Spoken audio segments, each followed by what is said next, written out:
ఆయన యెహెజ్కేలును కనిపించినది. యోహాను అందరి ప్రవక్తల్లో గొప్పవాడు. అతడు యేసును పరిచయం చేసినవాడు. యేసు చెప్పాడు, జన్మించిన మనుషులందరిలో గొప్పవాడు. అలాగూ అది ఎందుకో నీవెప్పుడైనా ఆలోచన చేశావా? మిగతా వారందరూ ఆయన గురించి చెప్పారు, ప్రభు వాక్యం ప్రవక్తల యొద్దకు వచ్చును. అలాగని బైబిల్ గ్రంథం చెప్తున్నది. మిగతా ప్రవక్తలందరి యొద్దకు అది దర్శనము ద్వారా వచ్చెను. అయితే వాక్యము యోహాను యొద్దకు వచ్చెను. అది శరీరధారి ఆయను. యేసు వాక్యము, ఆయన వాక్యమై ఉన్నాడు. ఆయన ఎల్లప్పుడూ వాక్యమై ఉండును. అయితే ఇక్కడైతే దేవునికి సంపూర్ణత శరీరధారి అయి మన మధ్య వసించెను. అతని యొద్దకు ఆయన నీళ్ళలో వచ్చినప్పుడు అతడు ప్రవక్త. వాక్యము శరీరధారి అయినట్లయితే అది ప్రవక్త యొద్దకు రావలసి ఉన్నది. వాక్యము అది ఎక్కడున్నప్పటికీ అది ఒక ప్రవక్త యొద్దకు తప్పక రావలసి ఉన్నది. ఎందుకనగా వాక్యం వచ్చినది ప్రవక్త యొద్దకే. ఆ దినం యొక్క ప్రవక్త యోహాను. వాక్యం అతని యొద్దకు వచ్చి నీటిలోకి నడుచుకుంటూ వెళ్లి, నేను బాప్తిసం పొందవలసి ఉన్నది అని అన్నాడు. యోహాను చెప్పాడు, నేను నీ వల్ల బాప్తిసం పొందవలసి ఉన్నది, నీవు నా యొద్దకు ఎందుకు వచ్చితివి? ఆయన చెప్పాడు, ఇప్పటికి కానిమ్ము, నీతి యావత్తు నెరవేర్చడం మనకు తగియున్నది. అదెందుకు యోహాను చెప్పాడు? మీరు ఎప్పుడైనా తలంచారా? యోహాను ఎందుకు అది యేసుతో చెప్పాలి? ఎందుకనగా అది వారు చేయవలసి ఉన్నది. అక్కడ ప్రవక్త మరియు వాక్యము ఉన్నారు. వాక్యము ప్రవక్త యొద్దకు వచ్చెను. నీతి యావత్తు నెరవేర్చడం వారికి తగి ఉన్నది. ఏం జరిగినది? తర్వాత యోహాను యేసునకు బాప్తిసమిచ్చెను. ఎందుకనగా యోహాను ప్రవక్త ఉండి వాక్యము ఎరిగిన వాడై అర్పణ చేయబడక ముందు అది కడగబడవలసి ఉన్నది. అందుచేత యోహాను యేసుకు బాప్తిసమిచ్చెను. యోహాను చూశాడు, అతడు చూశాడు, ఇతడే యేసు అని అతనికి ఎలాగ తెలియను? అతడు పావురమును చూశాడు. దేవుని ఆత్మన అతడు చెప్పబడ్డాడు. ఎవరి మీద దేవుని ఆత్మ దిగి నిలిచిడుట నీవు చూతువో ఆయనే పరిశుద్ధాత్మలోను అగ్నిలోను బాప్తిసమిచ్చును. నోవహు చూశాడు. మరి ఒక మనిషి చూచుట ఇక్కడ మనం చూచుచున్నాము. పేరు నోవహు. దేవుని యొక్క న్యాయము లేక న్యాయ తీర్పు వాక్యమును తృణీకరించిన దుష్టతరము పైన పోయబడుట అతడు చూశాడు. నోవహు ఒక ప్రవక్తయుండెను. ఏ విధముగా ఓడను కట్టవలనో అట్టి దర్శనాన్ని దేవుడు అతనికి ఇచ్చాడు. మరియు ఏ విధముగా దాన్ని నిర్మాణము చేయవలనో, అది ఏ విధముగా కట్టవలేనో ఆయన ఇచ్చాడు. ఇందులో ఆ దర్శనం వాక్యమైంది. అతడు ఈ ఉగ్రతను చూచి సిద్ధపాటు మార్గాన్ని నోవహు ఎలాగూ చేసుకోవాలో చూశాడు. ఎల్లప్పుడూ కూడా రాబోతున్న న్యాయ తీర్పుకు ముందు ఒక సిద్ధపాటు జరుగును. అది ఎల్లప్పుడూ దేవుని వాక్యమై ఉండును. దేవుని యొక్క వాక్యమును కలిపి కడుతున్నప్పుడు అతని యొక్క దర్శనము నిజమని దాని అతను నమ్మినప్పుడు అపహాసకులు మొదలైన వారు అతన్ని ఎగతాళి చేశారు. అయితే నోవహు ముందుకు చూచి ప్రజలపైకి రావలసిన తీర్పు యొక్క దేవుని న్యాయమును గురించి అతను చూశాడు. మరియు తన స్వంత కుటుంబమును రక్షించుట కొరకై ఒక ఓడను కట్టాడు. అతను చూచినప్పుడు వచ్చుచున్న దేవుని యొక్క ఉగ్రతను అతను చూశాడు. దీని నుండి తప్పించుకుంటూ ప్రజలకై సిద్ధపాట్లు అతను చేశాడు. ఆ విధముగానే బాప్తిస్మిచ్చి యోహాను తప్పించుకుంటానికై ఏర్పాట్లు చేశాడు. అలాగనే ఈ రోజు యేసుక్రీస్తు రాకడకు ముందుగా పరిశుద్ధాత్మ యేసుక్రీస్తు యొక్క శరీరమును నిర్మాణము చేయుచున్నాడు. మనము అందులోకి బాప్తిసం పొందాము. మూఢభక్తి వలన కాదు, సంఘ శాఖల వలన కాదు, లేక చేయి కరస్పర్శం చేయటం వలన కాదు. అయితే దేవుని ఆత్మ వలన యేసుక్రీస్తు శరీరంలోనికి మనము బాప్తిసం పొంది ఉన్నాము. న్యాయ తీర్పులకు నిలబడగలిగిన కట్టడము. ఎందుకనగా అదెప్పుడో తీర్పు తీర్చబడినది. నేను రక్తము చూచినప్పుడు మిమ్మలను దాటిపోవుదును. అవును, నోవహు చూశాడు. రాబోతున్నది అతను చూశాడు. మోషే చూశాడు. ఒక దినాన అగ్నిస్తంభాన్ని చూశాడు. అది అతని అవధానమును ఆకర్షించినది.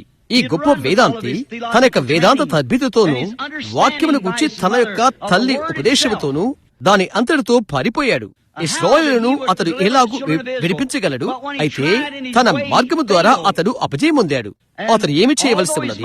అతడు ఏమి చేయనో తన యొక్క తల్లి ఎంతో విశదంగా విపూలీకరించినప్పుడు, ఎందుకై దేవుడు అతన్ని పెద్ద చేశాడో అది విన్నప్పుడు ఈ జ్ఞానమంతా అది అంత మంచిదేనను. అది మంచిదే. అయితే అది ఇంకా బయలుదేరవలసి ఉన్నది. అది కేవలము యాంత్రికములు మాత్రమే. యాంత్రిక వాహనాలను నడుపునవి యాంత్రికము కాదు, బలశక్తి సంబంధమైనవే వాటిని నడిపించును.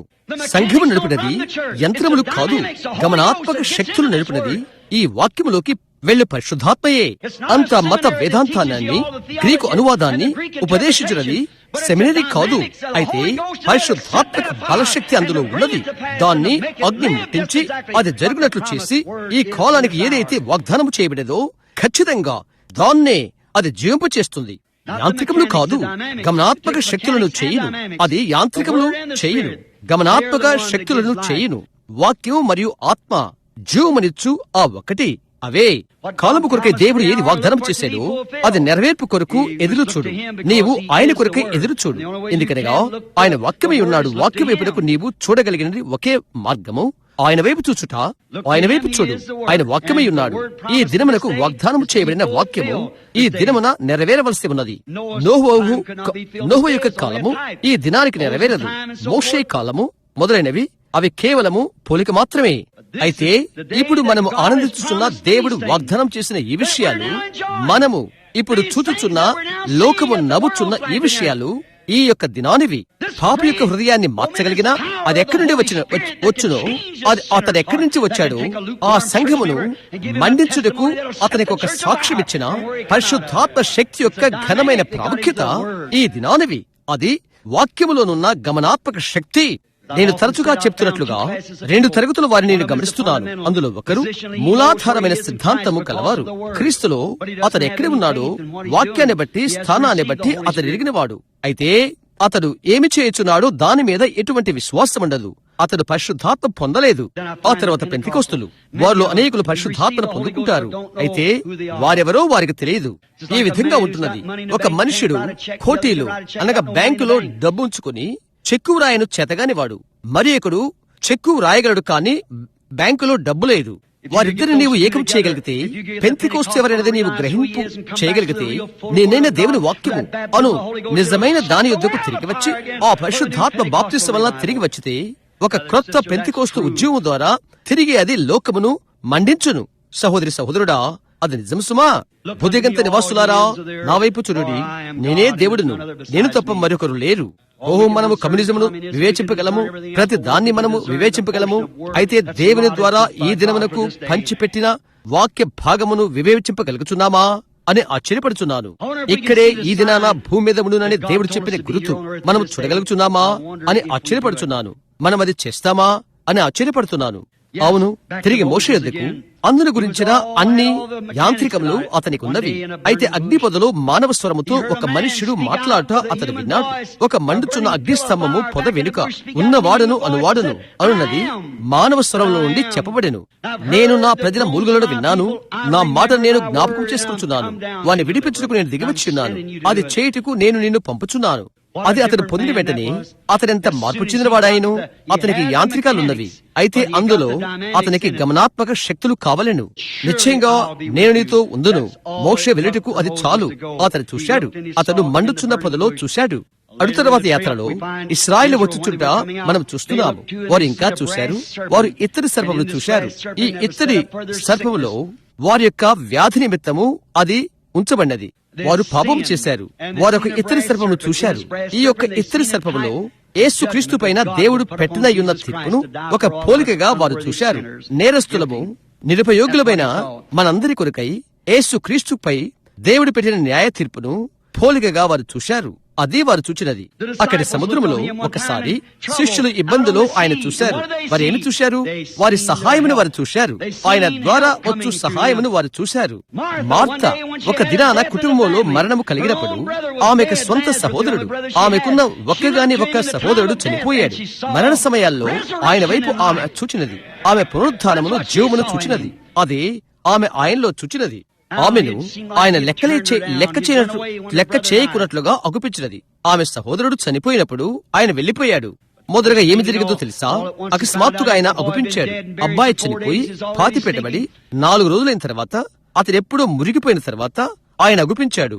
ఆయనలో ఒకటి ప్రత్యేకమైనది కలదని మార్తకు తెలుసును. ఆమె లేఖనము చదివినది. ఆయన దేవుని కుమారుడని, దేవుడు ప్రత్యక్షమైన ఇమ్మానుయేలు ఆయనే అని ఆమె నమ్మి ఉన్నది. ఆయన దేవుని యొక్క ప్రతినిధి అని ఆమెకు తెలుసును. ఆ కాలానికి ఏలియా వాక్యం యొక్క కొంత భాగమై ఉండి చనిపోయిన బిడ్డను లేపగలిగినట్లయితే అది ఆమె ఎరిగున్నది. క్రీస్తు వాక్యం యొక్క పరిపూర్ణత అయి ఉన్నాడు కనుక తన యొక్క సహోదరిని ఆయన లేపగలిగిన శక్తి కలిగి ఉన్నాడని ఆమె ఎరిగి ఉండెను. మరియ మరణ ఘడియల్లో విపత్తులో ఆమె ఆయన వద్దకు వెళ్ళినప్పుడు ఆమె ఆయన వైపు చూడగా ఆమె పునరుద్ధానమును జీవమును పొందెను. ఆయన విమర్శ చేయటానికి ఆయన వైపు చూడలేదు. ఆయన ఎందుకు రాలేదని అడుగుటకు లేక ప్రశ్నించుటకు ఆయన వద్దకు వెళ్ళలేదు. నీవెన్నడూ దేవుని వాక్యాన్ని ప్రశ్నించకూడదు. అదే సర్వ మానవాళనంతా ఇబ్బందులో పడుటకు కారణమైనది. దేవుడు ఆయన వాక్యమునంతా కాపాడుకుంటాడా లేదా అని హవ్వ ప్రశ్నించగా జరిగినది. ప్రియులారా, ఈ రాత్రి నేను చెప్తున్నాను, దేవుడు వ్రాసిన ప్రతి వాక్యమును మనము నమ్మవలసిన సమయం వచ్చినది. దాని యొక్క ప్రతి చిన్న ముక్క కూడా సత్యము. మనిషి ఇటీవల మాత్రం కాదు గాని జీవించినది దేవుని నోటి నుండి వచ్చు ప్రతి మాట వలన జీవించును. మరియ పునరుద్ధానం